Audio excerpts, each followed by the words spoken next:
लोकनेतेचं एक आदर्शवर्त राज्य आहे. गावगाड्यामध्ये अनेक वेगवेगळ्या परंपरा आहेत, संस्कृती आहेत आणि आता आपण सगळे आधुनिकतेकडे चाललेलो असताना आपलं निसर्गाशी सुद्धा नातं वेगळ्या पद्धतीचं जोडलं गेलेलं आहे. काही प्रस्थापित संस्कृती या महाराष्ट्रातील बहुसंख्य बहुजनांच्या परंपरा संस्कृती डावण्याचा प्रयत्न करतायत. या महाराष्ट्रातील बहुसंख्य बहुजन वर्ग राजकीय प्रतिनिधित्व मिळण्यासाठी धडपडतोय. त्याचबरोबर आपल्या परंपरा, आपली संस्कृती, आपली बोलीभाषा, आपली खाद्य संस्कृती जपण्यासाठी संघर्ष करतोय. बहुजन समाज हा विखुरलेला समाज आहे. संख्येनं नंबर 1 असणारा समाज विखुरलेला असला तरी तो एका ठिकाणी एकत्रित येतो.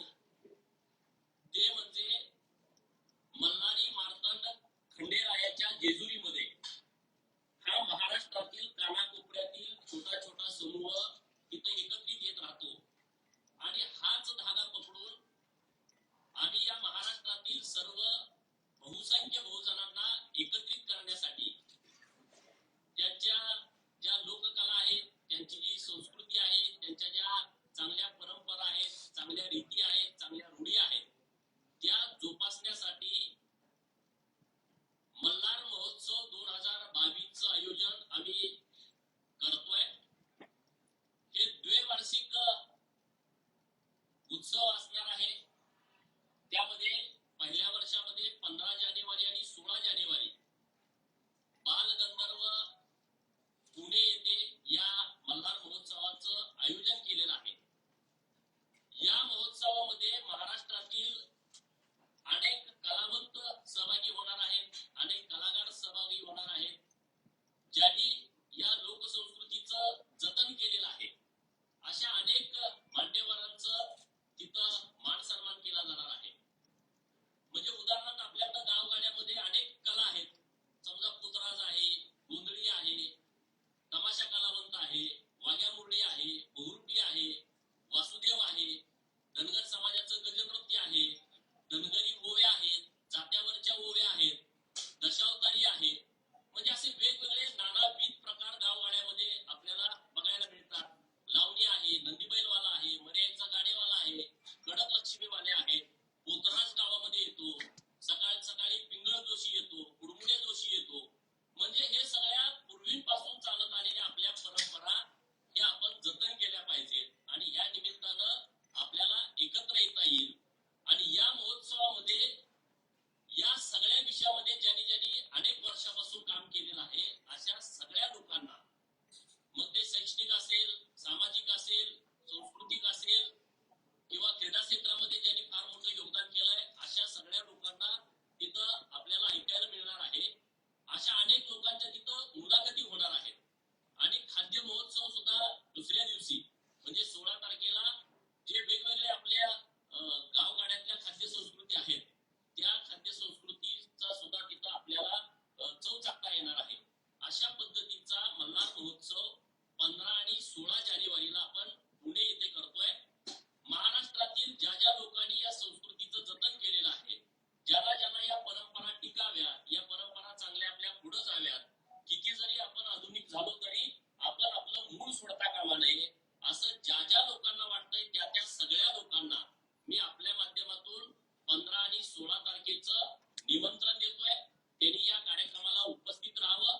आपलं हे पहिलंच वर्ष आहे, पण खूप चांगल्या पद्धतीनं नियोजन करण्याचा आमचा मानस आहे, आमचा प्रयत्न आहे. जेजुरीच्या खंडेरायाला नतमस्तक होऊन आपण या कार्यक्रमाची सुरुवात या वर्षापासून करीत आहे.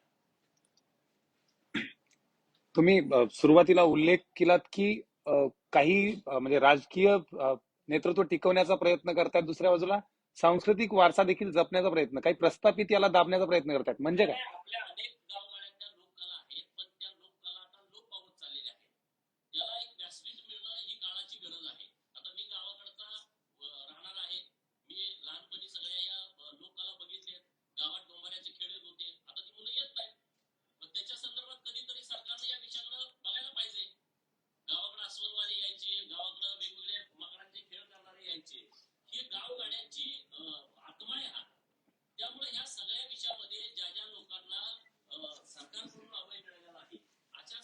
लोकांना संघटित करणं आणि त्यांच्या संस्कृतीचं जतन करणं आणि या आधुनिक महाराष्ट्राच्या पुढं या गावगाड्यातल्या सगळ्या परंपरा समोर येणं गरजेचं आहे. हा एकमेव हेतू ठेवून या महोत्सवाचं आम्ही नियोजन केलेलं आहे. सर, आपण बघतोय कोरोना काळात ज्या लोककला आहेत त्यांना कोणतीच मदत सरकारने केली नाही. आपण बघतोय दशावतार असेल किंवा लावणी असेल तर त्यांच्यासाठी पुढे भविष्यात काय करणार? या कलावंताच्या बाबतीमध्ये आम्ही अनेक वेळा वारंवार सभागृहामध्ये आणि सभागृहाच्या बाहेर सुद्धा की यांची हातावरची पोटं आहेत, त्यांच्याकडे कुठला व्यवसाय नाही म्हणून आम्ही अनेक वेळा मागण्या केल्या, परंतु सरकारनं त्या गोष्टीकडे दुर्लक्ष केलेलं आहे. म्हणून आम्ही या सगळ्या लोकांना एकत्रित करतोय, त्यांचा मान सन्मान करतोय आणि त्याला ऊर्जा देण्याचं काम आम्ही या महोत्सवातून करणार आहे. त्या महोत्सवाला कोणी राजकीय नेतृत्व कसं नाही, आज त्या विषयावरती काही फायनल नाही, परंतु काही दिवसानंतर आम्ही त्याची पत्रिका काढू, तेव्हा आम्ही तुम्हाला त्याच्याविषयी डिटेल माहिती देऊ.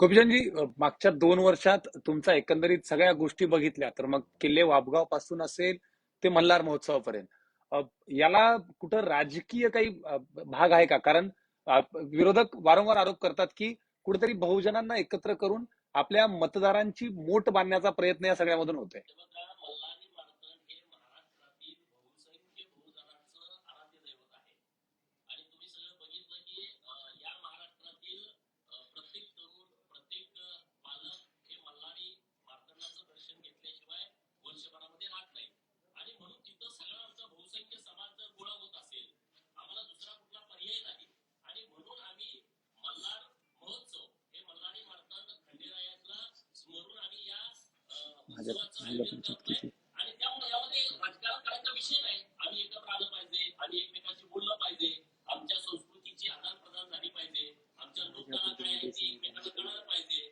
जुन्या ज्या लोककला लोप पावत चाललेल्या आहेत त्याला परत ऊर्जित अवस्था आली पाहिजे. यासाठी हा सगळा आमचा प्रयत्न आहे. यामध्ये कुठलाही राजकीय रंग, राजकीय वास या महोत्सवाला असायचं कारण नाही, कारण हा उत्सव म्हणून, हा सण म्हणून आम्ही साजरा करतोय.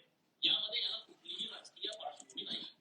साधारणपणे किती वेगवेगळ्या प्रकारचे कार्यक्रम आणि किती मोठ्या प्रमाणावर कलाकार या कार्यक्रमात सहभागी होते? महाराष्ट्रात जेवढे जास्तीत जास्त कलाकार आहेत, मी काही नावं घेतली, काही नावं घेतली नसतील, अशा सगळ्या लोकांना आम्ही या कार्यक्रमासाठी आमंत्रित करतोय, एकत्रित करतोय आणि मला वाटतंय की बहुसंख्य लोक कलावंत या कार्यक्रमामध्ये उपस्थित राहतील आणि पहिल्यांदा असा एक आगळा वेगळा कार्यक्रम की जो गावगाड्यातला माणूस आहे त्याला कधी असं व्यासपीठ मिळालं नाही, असा एक खूप चांगला कार्यक्रम आम्ही या माध्यमातून आयोजित करतोय. जवळपास जेवढ्या गावगाड्यामध्ये या संस्कृती आहेत, लोककला आहेत, त्या सगळ्या लोक कलाकारांना आम्ही बोलवण्याचा प्रयत्न करतोय आणि निश्चितपणे ते सगळेजण यामध्ये सहभागी होतील.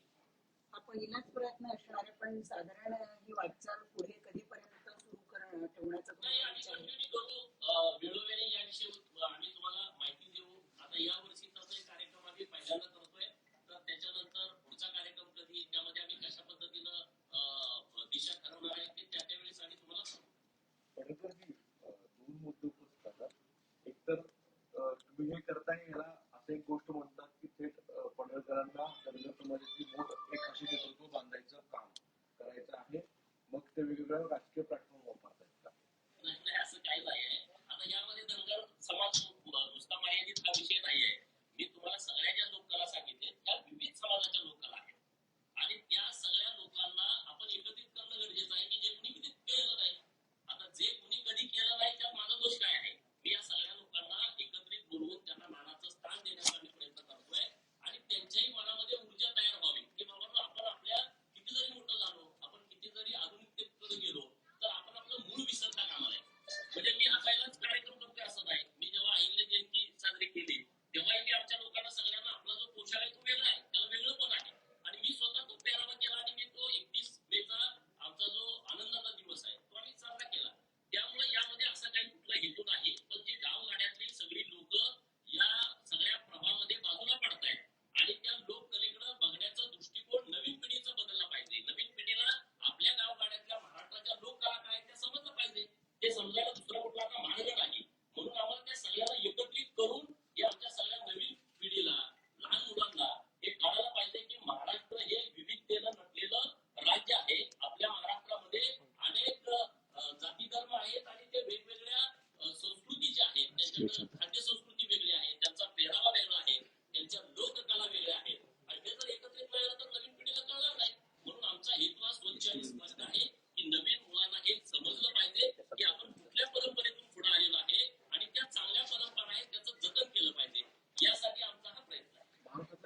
भागातनं प्रामुख्याने लोक येतात. महाराष्ट्राच्या कानाकोपऱ्यातून सगळीकडून लोक येणार आहेत. मी ज्या तुमच्याकडे लोकांना सांगतोय, आता हेळवी समाज आपण महाराष्ट्रभर फिरतो, तो दुर्लक्षित समाज आहे, जो गेल्या 18 पिढ्यांपासून आपलं रेकॉर्ड त्यांच्याकडे आहे.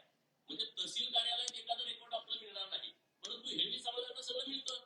तुमची मुलगी कुठं दिल्या, तुमचा मुलगा सासरवाडी कुठले, आजोबा कुठले होते, पंजोबा कुठले होते, पंजोबा कुठले होते, हे कुठं सरकारी दरबारी नाही आहे. पण हे महाराष्ट्राच्या कानाकोपऱ्यामध्ये फिरतात लोक. अशा सगळ्या लोकांना मी एकत्रित करतोय. त्यामध्ये कुठलं असं नाही, पश्चिम महाराष्ट्र येईल, विदर्भ येईल, खानदेश येईल, मराठवाडा येईल, कोकणातली लोक येतील, मुंबईमध्ये काही लोक गावाकडून येऊन सांगितलं जाईल, अशी सगळी लोक या महोत्सवामध्ये सामील होतील.